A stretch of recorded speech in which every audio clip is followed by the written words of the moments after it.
ia whale kalesia teina ne fo'i mamalu whale atunu. I le whaangalo ina fo'i le no manua no fo'i kalesia. Ia lau whaingaruenga le atua o lo lau whaitatalo i whaitau e fia, tutono si o tātou atunu e whapea fo'i atunu i whafo, tai o kalesia. Ia o lo o talo, taputapua ia wawhaiva o le tātou atunu, me se fo'i le tātou malo. Ua mawhatasi atu tae o nei ma le whionga le tamaitai pule. O le tātou whalaputonga le nupi wha. O le whionga ia le malu Celestina Menireti.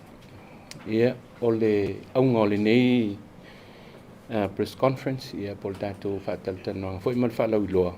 Ia o le tūlanga fwoi te loto. O te le tātou whataltali iai. O le tātou dividend cash payout le nupi wha. Ia pewa na lausi la fia. Ia o lea ua ta otoa whaapea fo i lea whaafenga whaavai alo tātou malo. Ia me se fo i al tātou nupi wha. E lua tātou cash payout i tau sanga whaatupe. Lea lai pei le payout mua ia Januari Februari. Lea u whaingoina o le back to school cash payout. So soani i le te pena ina o whanau moto ia e onga. Ia mal tātou cash payout la lea. Lea e tā ua o le end of financial year cash payout. Ia, o lea la o lea son nafi. Sa katau te ele fono le tātou komiti whafoe po le board of directors an nupi wha. Ia matala noi nai, ma pāsi ai. Ia le tātou cash payout mo le end of financial year. Lea la o meile whionga tamo te pule malongo inan minsta. Ia lea la whailo atu. O le tātou cash payout la o le tātou end of financial year. Ia o lewa pasia mea le board mfautu inan minsta whalau iloa. 5%. 5% le tātou payout. Mantua fo. E 5% le sa payout ia Februari.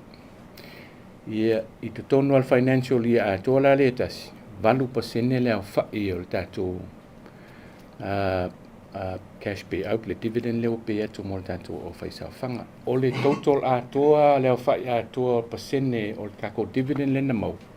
Tau mai. E se 10%. O lea lau whai ngā whonoina le tātou board, me se voti mai te pule ma le tātou pulenga.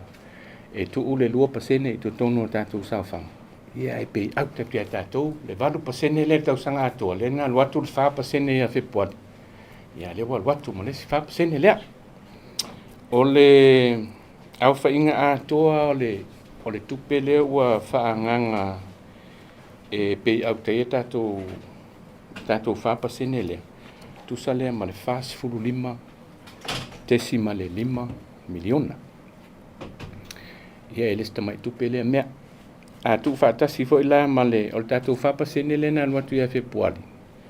Ia na whaaluina ai le fast food 5 miliona. Ia e whapea fo ila le o le tātou 2% la le la atu i tono tātou saufanga. Ia o le whaile au mai ia lua tesi ma le 5 miliona. A tu whaatasi umala le tātou se 10% lea. O le tupe le tātou nupi wha le u whaamatu atu tātou au whai saufanga. Tusa lea ma le se lau se 2 miliona. I to tonu o le tausanga wha le tupe tasi. Ma o se tūlanga le lei tele lea. Mo le tātou au whai saufanga. Ma e mo moli voit whaftai le tātou malo ne whionga te mai te pule. Me se le pulenga ma le tātou whaaptonga. Me se foi le te fono. Ia ma le tātou komiti whaafoe nupi wha. Ia ona o le tūlanga le lei. O lea foi o mai e foi numero ia te. O lea lava si i lunga tātou dividends ia pei. O le lua tolu. O lea whai o tātou dividends na pei atu mo le tātou au whaisau whanga. E walu tesi ma le 3%. E fitu se 3 miliona sa whaaluinai. Le lua afe lua tolu lea. O mai le lua wha. E iwa pasene tātou dividends ia sa tongi atu lau whaisau whanga. O lea si tia whaaluinai le valus fitu tesi ma le 3 miliona. Lea lawa o mai nei tātou lua lima. Ia se 10% le tātou dividend. Whaaluinai se lau se lua tesi ma le tasi miliona. Ia mai tau mai voi la le tātou tunu. Ia me se voi tātou au whaisau whanga. o loo si lava i lunga ia leo whai o tātou tupe mau, tupe tului, le toe wha tongi atu i tātou au whaisawha. Ia mao se tūlanga leilea, o le si foi la whai lo manino lava lea, o loo malu pui puia, ma le leile wa inga o tātou tupe ia tātou le au whaisawha. O loo te wina i tono le tātou nupi wha, ma o le si foi whai lo manino lea, o le leo investment decisions an nupi wha. Tūlanga hoi lea, o le wha teu wha whai ngā luenga ina o tātou sawhang. Le mō mai e tātou turu ia. Ia, o le tātou wha alau i loa lea, o le hoi ulongo ina o le whionga mai taipule. O nā nei se fulu lua i le waweau. Ia, e omi voi loa lau wha mau voi lea le pisa so oi. Ia, i lunga al poto. Ia, o le se fulu lua nā nei le. Tū lua pō mau. Ia tu salva vea le so lulu. Ia le ata tala lo ia lo tatou poto. Ia ava pela no fanga so lo tatou nga luenga o le fa matu ina to le tatou. Fa sen ia o fa lo le mananga fa lo tele. Mo le tu foi fa ma lo tatou o fa sa fanga ma lo la pare ma lo sa.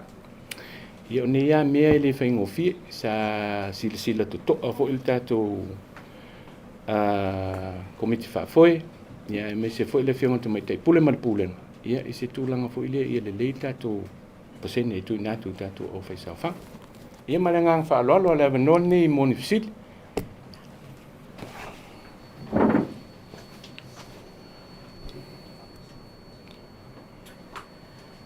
Enko fishidi o le no fiona. Sa no. O ese mai fa te mo fa la no. Ese mai si le tuai o no le o tu mau la pala fo foi le o no pasene mai sa fa ata tu si mo le ko foi le sa fa ta no ina mo ina tu o ina tu fa o le medical insurance le medical scheme ia so talia tu al mele o le taimi nei o lo ta o tole pe pale el kabinete li fai is fai un o lo na winga lai le o fai le um fai un fati no mele el taimi nei o lo ta o tole pe pale el kabinete li fai is fai Salo tau mawana ia manoe lau whionga e le o whesili o le nupi whana. O whawsile tua whamamule e se mai le dividend wale o malamalanga. Ai le tūlanga le sa ta otomele tau i loi longa i isi scheme ia kai pe o le vehicle ma le educational loan. O le se tūlanga o me po lewa titala po o me lawa o leu te iloa titala but with AI conditions for o le se tūlanga e lau whionga. Tai mo le whawsili, tālu whatu fo i le malo le tātou potonga le ni tai au, malo le soifua. E o tūlanga le te whawsili ngia o le tātou vehicle loan. So o iai lava le vehicle loan, whapena fuina iai uma ia manianga sa iai me le amatanga i tātou. Wau le meo lo whaatino le taimi nei, whailo i longa po awa ainga i te tau o na tue sila iai le pūlenga ma le komiti whaatonu foi. Ina ia whaalilei a tili ia tūlanga pe ona mawhaiona tu ina atu i au whaisawhanga. Pe o le angaluenga na lo whaatino le taimi nei. Pa mo lele malo pe o tūlanga le avatu o i e titonu wau le avatu pea mea i avatu tua. Pa pe o tūlanga le sai ai, i whaiana la to apply le vehicle loan. Ia pe o le mea fole wa i unless you have a land, e guarantee e lo application le fai pe o suinga le na pe la tūlanga le tau avatu e po le la vea o mai le iloilonga le na o whio Tai po whawsili o le tūlanga na o manino o le o whai e iloilonga ma le taimi le nei sa le saunanga loa iai ia vaenga ia i tutonu le whatinonga o lonso ta vale ona o le silisila ia el pulenga mantua foi o le tātou manu lauti o le manai manuia mo tangata whaisawhanga le. Ia apitai, ia o le la ua boro le fitu su 5%, totoe le 2.5%, ia atu el watu ma 2.5 na e guarantee ia i laulong. Ia ua maua le miel na e tele o tangata wale ai se mea whale tonu lo le ta'avale, tongina o ta'avale. Wa halu o mailo se eleni pe o le miel al na sila komiti whatonu e te tawana i se awa le sosoani mo tātou tangata. Mo i la pe i la whaingta wale ai le contribution lea. But o le sila mamao o le komiti whatonu ma le pulenga. Se awala le ia maua se whamanianga tangata whaisawhanga pe ama ea le ngaluenga fo. O le 2.5% la na le la watu le mfaina to guarantee ese loan ai te tauna mai ona molo to si la fia terminate o le highest classification alia ono o te le area se iai meu vehicle loans ia ai alofa foi e tatou tangata ono le tele o ta vale ia la mai nei tatou atunu e nisi foi o car dealers ia pe tasi alua masina o fea luai te ia wela tu fapulo mai so o mea lana lima tau tilo mau iai ina ia tau o le mea le sa no ile ma le tau i o le mea le wana o mai foi minister le mea le ile sila ia le tatou board o le mea foi le tau fai pui sa fanga e o le sila ia le board o le mea le ta vale it's a luxury ia o le mea le whaonga sa fanga vei e te ua mai ta vale ele ve tai au pe fa ia o oki a ko el sa fanga te lele o riso te o le vai mama o le tatou pulenga o le mea le ai ele o alto nga me foi le o le loan e fai fa ta wel fanua me la nga fengo fie ia to nga me fa pena an me la le o le loan e fa ta wel ta vale ia me la nai pui te le ita to ina ia malu le pui nga sa fanga mo le lumana i tatou tatou fisili o fionga le lista o le o ia i fitu na inga committee fatonu o le pulenga le bifa ele o toi pomala e fo tu la mo ia ile tupinga te telefono le sa se e sta se tu mari la le fatu la nganga le o ia nei o le committee fatonu o le ma o le o to ia tu tonu le lo ia si le malo o le office si le pulenga tanga mo aftai o le fono le na fai nafi o le ua le sa matai loto finga fouia o le o tai fono le fai loto sil tupi ia le faululunga le tanga lunga tupi le fu i te tonu ia le lo isidi o le ai le fionga i apanoa ai te tonu le poa ia wase ese mantulanga fatai tai fono o le ai le sunga le fionga i apanoa ia le fu tamari ia o lo ia wai le umale ia langa term fo ile o le member o le board o le ase si ia le o fina minister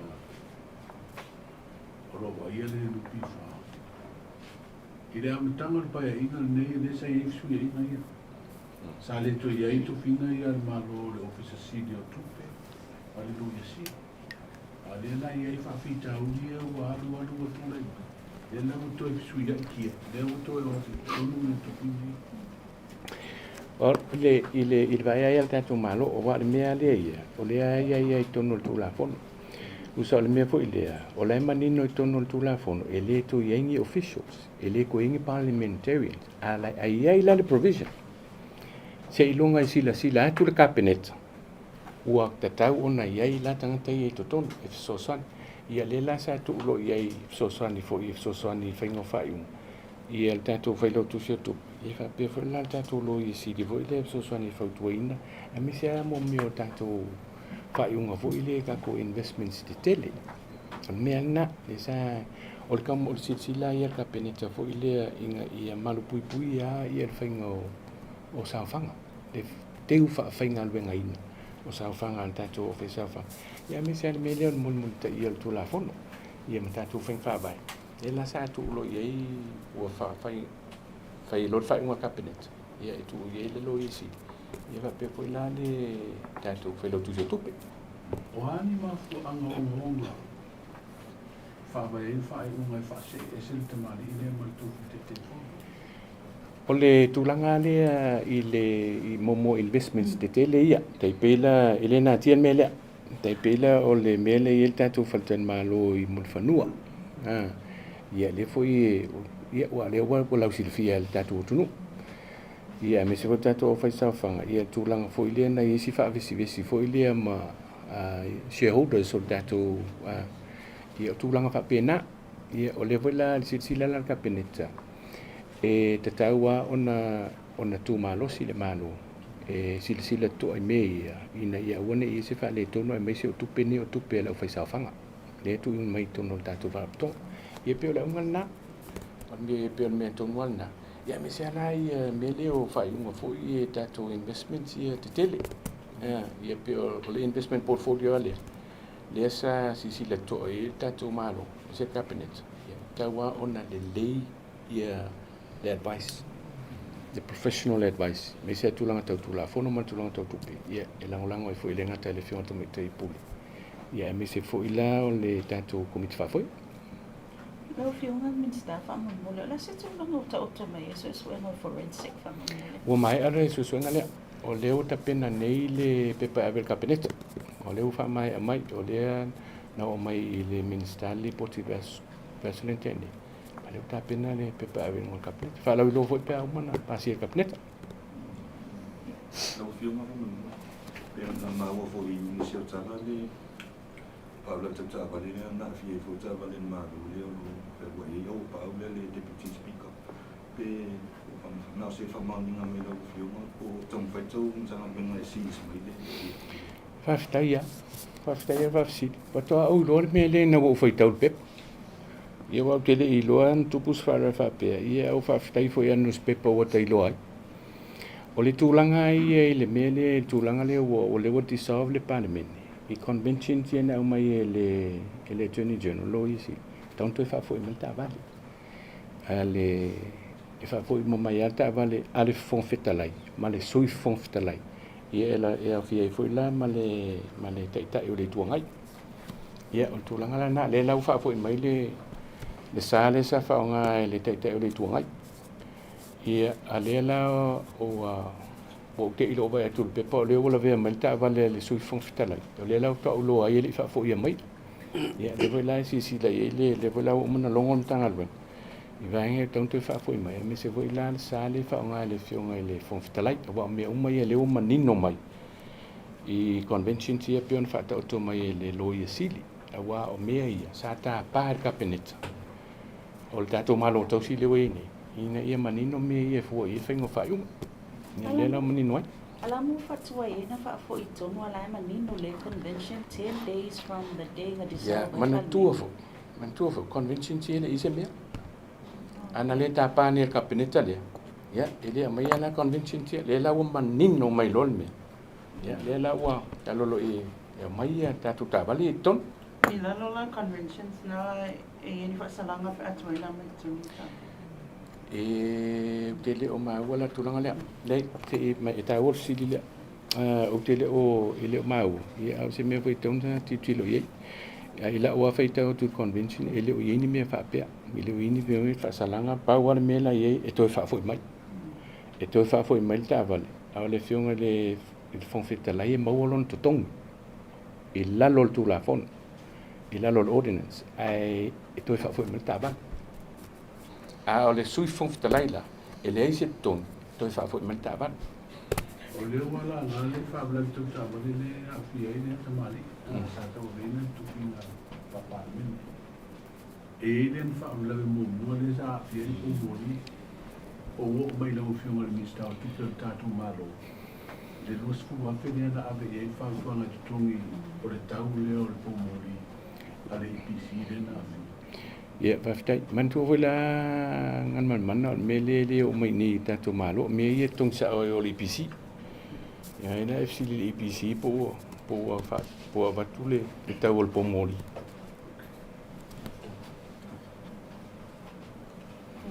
Lau whiunga mo le mai tau tuo mo runga fui le inflation rate I le mero wai le mai me se tau o fiu ia manisi ko i o mea tau mafu wani ni steps po ni tamo whainga fui ro tamo whaintanga wanga ina ia tu a fui ia Tau tali tu ale mele. Ese se ia famtaranga le fa me wa lu ngol inflation. O le ia lu la lo inflation. Mantua, o le mele fa pe mai ai wa lu ngol tau soifon. Langa o le fu i ngol tau o pusamo. Tau o pe pasusu. Ngale kasi le stock item. Al tato inflation. O le average o tau o loa ma le ko ka consumer price index. Le fu i le tau soifon. O le lu la no o ngol 2% lo a felu to. Le o pa u la lo i fumal 12%. Nena ole tali le mea le ni fa mamade a tasile. Le o baku ka ko cash pay out. So soni tato tunu tato fa safa. Ia so son tasile va ngol tato so son. Ke le si so son in ko baku pa ke ole pasia. Leo fiunga, leo tūlanga wha minsta, leo au mai whalawa I te le wha whakasanga whonga whalau I loa rwanga whaisanga I ana malo. Fuanga tau tupe pe ato I tūlai mai. A o le te sao wha inei le no fua. O le te sila sila I tūlanga le iai le te mau ainga le tunu I tupe maunga, ma tupe teu whaanganga. E ngā whatia fuanga ia I le. E awhita la le pepe, le awhita la pe a umana whai tūpui pui. O si tanga o tūlanga I dau pensione le la papa o lalo le ono sfutasi tau sanga I pensione ai. Nai se ese le o Rachel le fua ia ia le. Ima tua lau soi fua ma lau tupe mau. Nai se tūlanga o tau me te mau ai ngai lau fua mamao. I le isi sfulua masina e ngā whati. Paftai ngalu me sa tau tala mua el melia. O tūlanga tātou te mau ai ngale I man pa tūlanga leia. O lea adua I lunga le CET o tūlanga o tātou te mau ai economic growth. Ia level CC le iei matua healthier ka ko foreign reserves. Tātou tupe whaasau. O le ua over 40 bilion. A CC le fo tātou tala o tupe. Ia o se tau sanga mua ne o ilunga statistics ma 2 bilion. Le tupe le tala o tupe le na watu ne palmine ai le pasia. Ai toi wha foi mai. O le whailoilo le o CET o te mau ai. Le o le si ilunga o tātou tala whatau tupe tau sanga o le whailo mani no ana o le leo tātou te mau ai. O mea ia o te pa e koe nei mea ia ua wholwhola mai nei. Siwa ngaftia. O le lui le mea lea. O le whaau wawina. O le whaau wawina. O wa e fua le mea lea I le mawhai. E o whaatasi la mea ia. Ma ia whaau wau le si iti o te mau ai. A wa a whaau wau si iti o te mau ai. E mwhai, fiu mwhai mea lea. Tūlanga le nei o cash flow al malo le nei. Langa I whaasal tūla whono ta ua tua. Al cash flow al malo le nei makua healthia. Lea lava foreign reserves. Walu ilalo ai tā lafu o leo mwhai ka kukue ai ka lafu. Wa mwhai temine on tātou to ai tā lafu. Ma o leo si itia fo ile tā lai o tupe al malo. Fua ilunga tātou tupe ai e mau ni. O tūlanga leile le wai e le te mau ai ngole tunu. O le lai fu e tūlanga leile wai sanglo I o te mau ai zane I le healthy. Cash flow. Sanglo I o te ta I o le pati whao whaisa mai a ma. O ngā luenga mai o nā tūtou sanga. Le ua fua mai le temi leile o tau se mai I te tonu. O lana mau. E le o tau lena ma fua I o na healthy le te mau ai ma. O ngā luenga la tau le whato a fua mai. O nā sofina mai. Tau le tau tala I tuatu. Le la tau tala I le teimi nao mai e whenga maloni to. Man tuai o mai whenga maloni to nta umar COVID. Tolu tau sanga so o pa uta mau ainga o nor COVID. Lua se fulu, lua tasi, lua. Negative growth le te mau ai. 5% o le GDP loans way wale tun whentu ai tālaf Samoa. A o matua pa maua lalo le te mau ainga tolu tau sanga so. Ai man tua lua tasi le nao mai e whenga maloni to. Lua tasi lua tolu, lua wha lua ni. Nā le wha tau sanga le ngā revive le kona. Mela tūlanga lele wei. Nā le wha tau sanga le nwhai. A wā e o mai whenga maloni. O matua pa maua lalo te mau ainga o mal COVID. E te ioela e mau te tae o le lai tūsanga ia malo pe te. Ia. Wā. E mon mau pele tunu. A wā o le tūlanga leo te whai atua. Le na matua o mai putonu. Tua pa umau lalo te mau ai. Te le ai tā lafu o le kumi. O le tun whain whai sea tina e. O le tun whain toi long. Ia, a le wa. O mea lana nau mai ave e wha mua. Revive le kono. Tātou wha soa le lea tātou atu pe mau ini. Kongi ai ka lafu. Ia le la wapa lalo pa sene e. O le ai tā lafu e fuo te mau ai ngā wā. Le alu lunga te mau ai. Ia le la umwha. O le si pai ai. Ia nā leo mai a halu lo le ato. Le tala no le revive o le economy. Wa tūlanga tōti wai tōnu ma fuai tūlanga. Priorities a tātou malo. E ma tā ua I sili lea. O le kia le mea lea. O le lufi inga le leo tupi. Le mea lea. Tātou lufi. O le sia mea sa tātou tau mwhai e I. Kau mwhai fo I lea I au mai le trust o kako paanga I mai whafo. E fsosani me ia tātou mo temi lea. Man tua foi. O le whatau sanga le, ele toi whaia ma se I tā lafu, o le mwhenka kuku e ka lafu. So, o tātou wati na e na whai, le ankau whai nge kongu I le whatau sanga le, o le kako kangia i lima. Ia whaatasi e manai sosoani na mo mai fafu. O le tūlanga tautia i kako mele. I le una ia o kako economy. Te lea tala le polo ke kilan milion. O le polo ke kinga lenga pa ben mea. O le mea mok ni an mena. O lenga inject le malo. Ta i 5 milion na i tono le economy every year. O le mea kong wana. Lenga ku leia koe le mea. Ia, le se i tala. E whaasoa leitu. Ia mali mea whaeleo le eisi whatamari.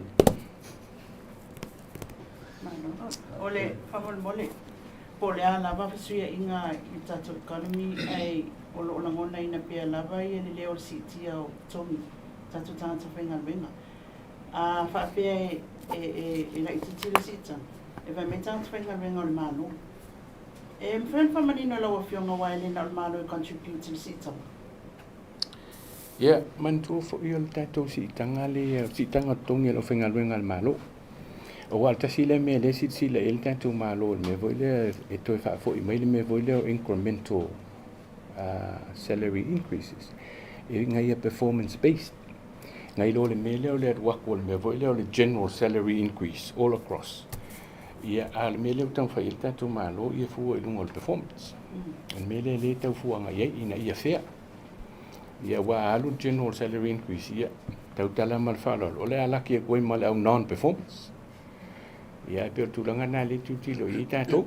O tātou general salary increase e whai. O le fua I lunga foi le o le pasene o le CET o le inflation. O wa o le indicator le fua I tātou le cost of living. Po le tau o soifonga le pisai ni tātou. A le whaisao le titono o le awai ma pisinisi tanoa I no sitanga le. O le CET le o le tulanga le o le au whai pisinisi. Kako Chamber of Commerce. Ta palo la tu finanga lo pe fa tal noina le minimum wage, wa le minimum wage la le. Le o se sa tota la pe le o si me el fata la fa su sen. I el mela le e ke le ala le o kako private sector, wa private sector la le fu le minimum wage. O le minimum wage le ele apply con el malo. E se al salary scale on malo. Minimum wage le mo private sector. Fiunga pe ona te enai fo ile paketi na pandemia. O avele tūlanga o awhia I fo o nanga public services. Ta ua sili le. E ke le la fianga. E te le yo la fianga o la wini. E le a fia le o nanga. E a fianga luenga. Ai me se ala tātou ngā luenga I ati ai. Mane tina le development le tunu. Ia wa le la o saule mea, o le pasi e tala o tupe. Na o le 2.5%. O le saula lo wha vai. O le tala o tupe o le tausanga wha tupe le on wha mai anaf. E wha o ngā mo le. E amata atu nei. Ia o lona wing. Ngā 2.5% e fo ngā luenga mwhainta whaatin. O le mela le ave e wha momo. Inga o 5.5% o ngā luenga. Ua le mwhain whaatin. Ai o le ave fa mo mo e tātou essential services. Ai mesi ala tongi o lau whenga renga o malo ina ia. Oni whale tonu. Actually, the dividend from the Moreno film. Yeah. O le whenga whawa e whaule le ua lua. Payment se whaile le payout si te sanga whatu. Na iesia a fianga whaile push the pressure I tātou rupi wha. Whaile tau fua mai wha pasere lena. A mai la matama tu sanga. Tu sanga watu pili ufai mei. Watu ufai la sona. How is the outlook for Rupifa in terms of cash reserves and investments? Asi sila atu e whafunga I whaino meo e nau tano laua. Le sau laua atua. Sau le lua tolu, lua wha, lua lima. O le alo si e lunga I tātou dividends e pia. O le whailo ilo manino ale o le si e lunga le tūlanga o tupe mau al tātou Rupifa. Ia o tūlanga voe wha pia I se presetas I tātou nupi wha o lo matua ngā whatia le lea nupi wha le tūlanga. O le mea voe I tātou 10% lea. Lea ngā sau. E mwhai anga pei au. Ia an mane voe o tō wha tātou nupi wha. Tāo fi 2%. Tāo fi 2% I tono tātou sau whanga. Mo mea wha a leo wha a sau mo. Ia tu atu 1%. Ia tātou talo ia le tausanga e lope sau pay out tātou le 10%. Nalo. Sorry, can I just ask a confirmation? Yes. So it's actually 6%. 4 is being paid out and 2 going into the contribution. Yes. O vele ni avanua. 6 in total. Yeah, six. Tu sala le pay out le fa. Ai tu le tātou do ton a o le kako a fa popola e man kako fa le ngal waku e pe pon. Usala o 20% le fa e tātou. Se kako mele o waku tausanga fa tu pele. Le pay out alea. Pay out tale. Ia. Tu le ma le 2% le ku. Tu sala se 10% a tu al tātou dividend. Pera Amol mole le le avanua te whamanatu tuai le malo le au whaisa whanga ina ia awane ia i se nui tau fo i leo le fiu whaatali lau tupe ia na o leo ili nisi tūlanga. I whamole siaki le leilau bank account po o active langa o istangata. Tua whao ngā lava le bank account i teime la koe le dividend. Ia na natu lola e o le dividend. Mono ma sina le ito e au stupe tonu. Utapuni le bank. Sa fai foi feutana inga mal bank pe e sina consideration foi le mona eu tātou tātou fai sawhang. Ia langa i foi tula fono ia fai ngā o tulanga e whanga ia tātou fale tupe. Ia o le whamanatu nā whamol mole siaki leila o bank account po o active. Ia ona whatoa o omi e leo lau button. E o omi loe o le button. Walu lau tupe lau o closed account. Ona tatia i loa lei o le bank e tele mwhaina access ai. Te longa tue whaafo i manupi whaatu e whailesi ngā luenga tele iai. Ia o le whamanatu le malu tātou au whaisa whanga. Na ia utangia le vaenga. Siaki lau password. Ia, wa le sea mea le tumutumu hoi lunga le officer. Wa ngalo le password wa ono masina talu na whao ngā. I whatu atu e whao ngā fwoi pēa. Tue saulesi dividend. Ia o le whamanatu le ma le ngā whaaloalo. I le mamalu le atu no whaisa whanga. Ia mlo whaaloalo la whaftai. E ono to e po ia i whainga tuai o le tala po i le mai o Medisia ki aru tana te nana pēke tala. No, Grandpa. Ia, o le taimi le nei. Na le online na le mwhaiena e access lau. So, e le mawhaina. Le mawhaina whaatino ia le tūlanga i sisi awala. Na le online portal lai te mawhaina access ai. Ia, whaftai. Ya, maro fa stai tātou. Mai ngalo tu stala. Ia ne aso.